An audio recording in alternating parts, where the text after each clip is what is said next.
Oh, there's so many yummy vegetarian options out there. You could try like lentil soup, veggie burgers, tofu stir fry. The possibilities are endless. Oh, there's so many yummy vegetarian options out there. You could try like lentil soup, veggie burgers, tofu stir fry. The possibilities are endless. You know how some books, you read them and they just end up gathering dust on a shelf? Well, then there are others that seem to transcend time, sticking with you through the years like a quiet echo of wisdom. Kahlil Gibran's The Prophet is definitely one of those books. It's this beautiful, poetic meditation on life's biggest truths that has captivated people for almost 100 years. It came out way back in 1923, but it's so much more than just a book. It's a spiritual guide, really, with reflections on love, work, joy, and sorrow. The way Gibran writes, it just pulls you in and makes you think about your own life, blending these universal truths with just stunning poetry. So, what's the story actually about? Well, at its core, we have Almustafa, a wise man who's been living in the city of Orphalese for 12 years. As he's about to finally leave, all the townspeople gather around him, eager to hear his final words of wisdom. And one by one, they start asking him about everything: love, marriage, work, sadness, all the great mysteries of life. And what he gives them back isn't just simple advice, they're deep truths meant to be mulled over and really explored inside your own soul. So in this explainer, we're going to take a journey through this masterpiece. First, we'll get to know the man behind the words. Then we'll dive into his profound lessons on love and life, followed by his thoughts on work and freedom. And to wrap it all up, we'll reflect on why this book's message is still so powerful today. But who was the man who wrote these timeless words? To really appreciate the prophet, you kind of have to understand Kahlil Gibran himself. He was a Lebanese-American poet, a philosopher, and an artist, and his work was this amazing mix of both Eastern and Western ideas. See, growing up in Lebanon, he was totally immersed in Arabic poetry and mysticism. But then, his years in the United States introduced him to Western thinkers like Emerson and Nietzsche. It was this incredible fusion of influences that let Gibran create something that feels both deeply personal and completely universal. Something that really speaks to that spiritual hunger and philosophical curiosity in all of us. And you can feel that unique blend of East and West woven right into the book's core lessons. So let's explore how Gibran takes on some of the most fundamental human experiences, starting with love and life. Gibran really covers it all. He offers these reflections on love, not as a simple feeling, but as this force that transforms you. He talks about marriage as a delicate balance of being together. He'll make you see how joy and sorrow are really just two sides of the very same coin.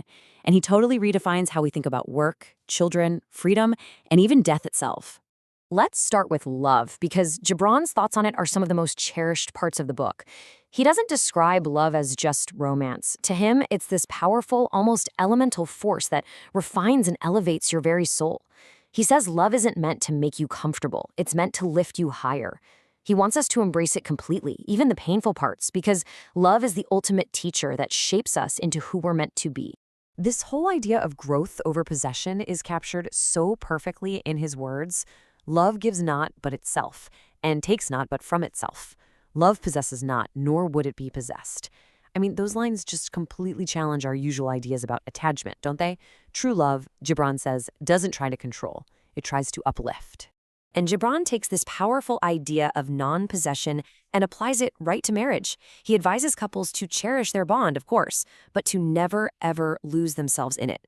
He uses this beautiful image of two trees standing side by side, suggesting that a marriage should let both partners be close while still having their own individual strength and identity.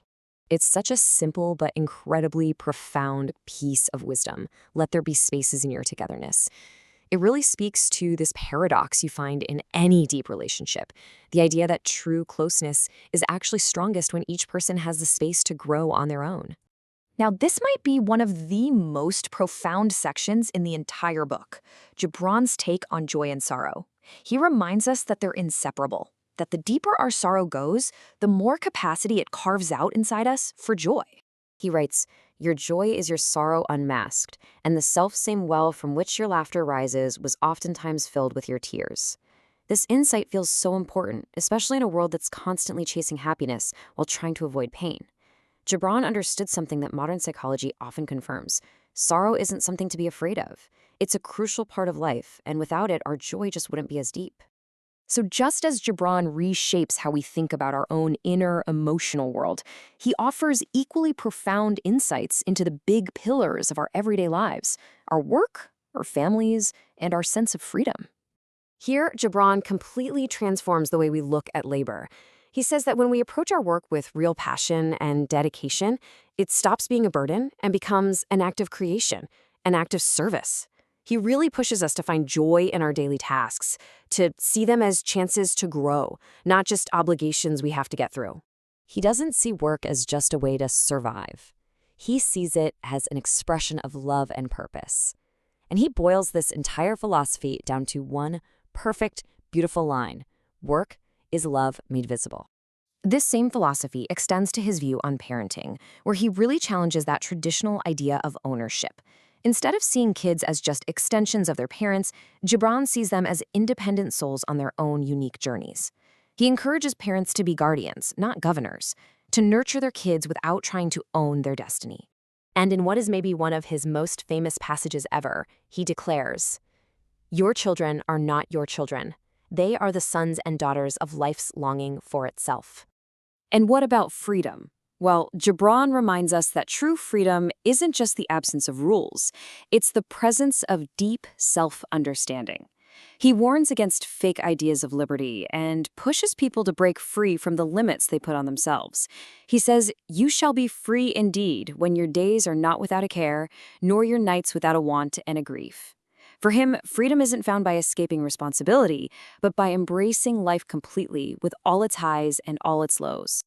And this brings us to the book's most enduring message, and maybe its most profound lesson: how it guides us as we think about the ultimate mystery of life, death itself. Instead of fearing death, Gibran presents it as a natural transition, just an inevitable continuation of the soul's journey. For life and death are one, he says, even as the river and the sea are one. This perspective encourages this calm acceptance, reminding us that our journey doesn't just stop here, but simply flows into the eternal. Almost a century after it was published, The Prophet is still such a beloved book. Its themes just resonate so deeply with people from all cultures and all generations. And unlike a lot of rigid philosophies that give you rules for living, Gibran's words feel more like a gentle invitation, a chance to reflect, not an order to follow. In our crazy, fast-paced world, it's this quiet reminder to just pause, think, and embrace the beauty of being here. Kahlil Gibran's The Prophet, it really is more than a book. It's a lifelong companion. Oh, there's so many yummy vegetarian options out there. You could try like lentil soup, veggie burgers, tofu stir fry. The possibilities are endless.